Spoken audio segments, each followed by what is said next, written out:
पूरे 70,000 शीशे से बनी हुई मस्जिद की छत और जिसकी दीवारें मार्बल की बनी हैं, जिसको आप में से कुछ लोगों ने शायद वीडियोस और पिक्चर्स में भी ना देखा हो। तो भाई ये है अपना पार्ट 3 और हम लोग पार्क से निकलने के बाद ये सोचते हैं अब इतनी दूर आ चुके हैं तो क्यों ना मस्जिद भी एक्सप्लोर की जाए। भाई हम लोग भी गूगल मैप पर लोकेशन निकालते हैं और सीधा चल देते हैं मस्जिद की तरफ। और भाई गूगल मैप से हमें पता लगता है कि मस्जिद हमसे पूरी 10 किलोमीटर दूर है। और भाई कमेंट्स करके लाजमी बताना कि ये मस्जिद आप में से कौन कौन देख चुका है।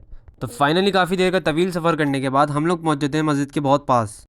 अब हमारा सिर्फ 450 मीटर का सफ़र बाकी रहता है और फाइनली वो सफ़र तय करने के बाद हम लोग पहुंच जाते हैं सीधा अपनी मंजिल पर। तो भाई वहां पहुंचने के बाद सीधा चल देते हैं हम लोग अंदर की तरफ। और भाई अंदर जाते ही ऐसी फीलिंग आती है जैसे हम लोग फैसल मस्जिद आ चुके हैं। लेकिन ये तो सिर्फ अभी बाहर का नज़ारा है, अंदर का नज़ारा तो आपको हैरानी करके रख देगा। और भाई मस्जिद में नमाज तो बाहर ही हो रही होती है तो हम लोग समझते हैं कि अंदर का हिस्सा शायद बंद होगा, लेकिन फिर भी हम लोग चले जाते हैं अंदर की तरफ। और भाई इस मस्जिद की खूबसूरती देखने के बाद तो मुझे गूज़बम्स आने लग गए थे और हमें तो ऐसा फील हो रहा था जैसे ये जगह कराची में है ही नहीं। भाई मैं आप लोगों को बताता चलूँ कि इस मस्जिद की छत पर पूरे 70,000 शीशे लगे हैं और इसकी दीवारों पर पूरे 7,68,000 मार्बल के पीसेस लगे हैं।